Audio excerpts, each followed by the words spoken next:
Bram, je t'en prie. Dépêche-toi un peu de sortir de ton sommeil. Il faut vraiment qu'on parle. Il ne reste que quelques minutes maintenant. Application des mises à jour. Bram, enfin. Ça fait un bien fou d'entendre ta voix. Alex, pouvez-vous patienter encore quelques instants, le temps que je termine la relance des appareils de communication? Pendant cette relance, je me permets d'analyser les journaux de bord que vous avez enregistrés pendant mon absence. Fais donc, Bram. Je peux encore t'attendre quelques minutes. Analyse en cours des enregistrements. Établissement d'un bilan de santé mentale du sujet. Attends, tu viens vraiment de m'appeler sujet, Bram? Désolé, Alex. C'est pas important, Bram. Cela vient juste de me rappeler qu'au fond, tu n'es qu'une machine et tu ne resteras qu'une machine. Bref. On a quelques détails à régler ensemble, je crois.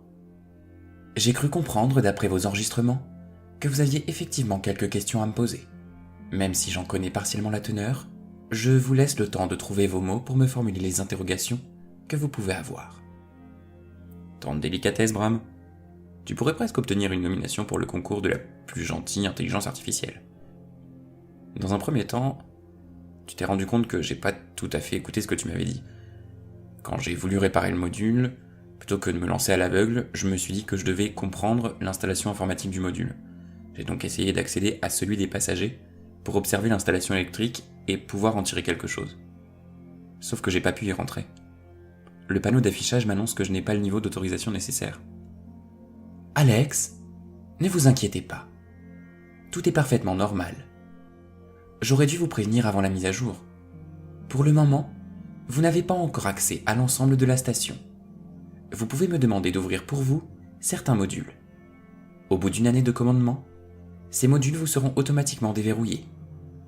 Cette mesure a été mise en place pour prévenir le cas où un commandant souffrant de solitude désirerait s'en prendre aux simples passagers de la station. Ok, Bram. Donc, si je te demande de me déverrouiller le module des passagers, tu le fais? Déverrouillage du module des passagers. Le module restera ouvert pendant 4 heures. Sans activité de votre part dans ce module, il se verrouillera automatiquement au bout de 30 minutes. Je n'ai pas besoin d'y aller, Bram. J'avais juste l'impression que tu voulais m'empêcher de voir quelque chose que je n'aurais pas dû voir. La solitude m'a sûrement rendu quelque peu paranoïaque. Je l'ai sûrement relié avec la deuxième question que je me posais. J'ai découvert un caisson vide, Bram. Ce n'est pas mon caisson. Donc, quelqu'un n'est pas endormi. Ou, en tout cas, n'a jamais repris sa place dans son caisson. Tu pourrais me dire c'est qui? Alex, je ne détecte qu'un caisson vide et il s'agit du vôtre. Cependant, il se peut qu'avec les récents problèmes électriques, je ne sois pas en mesure de visualiser la totalité des caissons. D'ailleurs, toujours à propos des caissons et de ce fichu module, j'ai fait les réparations, et le seul souci c'est que j'ai pas pu aller au bout de la démarche. Au moment de finir, on me demande ton approbation pour relancer le protocole. Tu vas aussi me dire que je ne peux pas faire la modification, aussi importante soit-elle, parce que je n'ai pas encore une année d'expérience en tant que commandant? Effectivement, Alex. Mes fonctions de détection m'ont prévenu des modifications que vous effectuiez pendant mon sommeil. Vous avez eu raison d'effectuer ces modifications. J'aurais voulu vous rassurer, mais je vous surveillais et vous sembliez être maître de la situation. Je ne suis donc pas sorti de mon sommeil et vous ai laissé agir. Laissez-moi relancer le protocole pour vous et voyons si tout est bon maintenant. Tu me rassures, Bram. J'avais peur que ne pas suivre tes ordres cause plus de mal que de bien au commandant. Relance du protocole. Redémarrage des caissons en cours. Relance. Terminé. On est bon, Bram? Tout a l'air bon. Je ne détecte aucun caisson présentant une anomalie. Le niveau d'énergie du module est revenu à la normale. Je surveillerai pour vous le module, pour vérifier qu'il ne présente plus les erreurs d'avant vos réparations. Parfait. On espère bien que je puisse reprendre ma place dans mon caisson dans 5 ans alors. Non seulement j'ai réussi à ne pas tuer tout le monde, mais en plus de ça tu es de retour. Ça devrait se passer mieux et être beaucoup moins urgent maintenant. En tout cas, j'apprécierais. Nous avons eu un mauvais départ au sein de la station, Alex. Espérons que tout aille pour le mieux maintenant. Sachez que je suis programmé pour faire en sorte que tout aille pour le mieux. Bram, ton programme. Tu m'as dit que pendant que tu étais déconnecté, tu avais réussi à me surveiller. Tu pourrais m'expliquer exactement comment tu peux me surveiller? Alex, je suis une entité numérique. Je détecte les modifications de température, les ondes sonores intérieures et extérieures de la navette.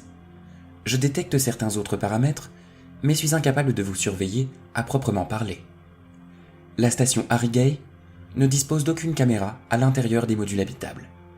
Je connais votre voix et vos constantes physiques. Je pense maintenant connaître un peu votre personnalité grâce à nos discussions. Cependant, je suis incapable de dire à quoi vous ressemblez. J'avoue que ça me rassure, ça. Que tu m'écoutes en permanence, soit, mais me savoir épié par une intelligence artificielle aurait eu de quoi me faire peur.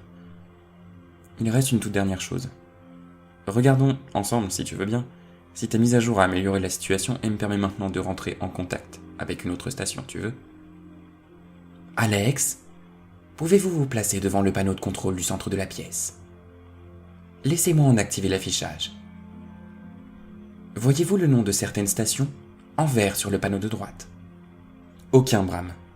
On a perdu 3 jours pour rien. Ni toi ni moi ne sommes plus avancés qu'avant. Explique-moi comment on a pu perdre tous nos moyens de communication. Juste explique-moi comment une station spatiale ayant pour but une mission coloniale ne peut ne serait-ce que communiquer avec les autres planètes ou stations en occupation. Comment? Dis-moi juste comment, Bram. Alex, mon protocole ne me permet pas pour le moment de répondre à cette question. Bram, pourtant il va falloir que tu répondes. Tu ne peux pas répondre parce que tu n'as pas la réponse ou parce que tu ne veux pas répondre. Alex, mon protocole ne me permet pas pour le moment de répondre à cette question. Tu ne veux pas répondre, Bram.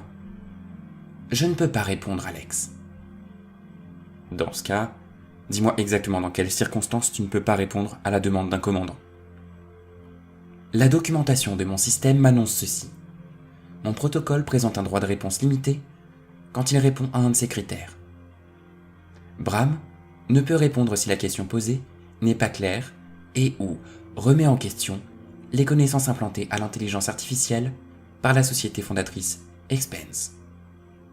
Bram ne peut répondre si la question posée entraînerait une réponse mettant en danger la personne qui a posé la question. Bram ne peut répondre si la question posée entraînerait une réponse qui, elle-même, entraînerait une infinité de questionnements. Ok, Bram, et lequel de ces critères pose souci pour m'expliquer comment nous avons pu perdre le contact des autres stations? La question qui a été posée entraînerait une réponse mettant en danger la personne qui a posé la question. Je n'arrive pas à imaginer que ce soit positif, donc... Bram, j'ai une première question pour toi. Peux-tu ou comptes-tu me faire du mal? C'est totalement impossible, Alex. Ma mission principale est de vous accompagner et de vous servir pendant toute la durée de votre mission. Ok. Et donc deuxième question te concernant. Peux-tu, ne serait-ce qu'imaginer, me mentir? Je peux effectivement vous mentir, Alex.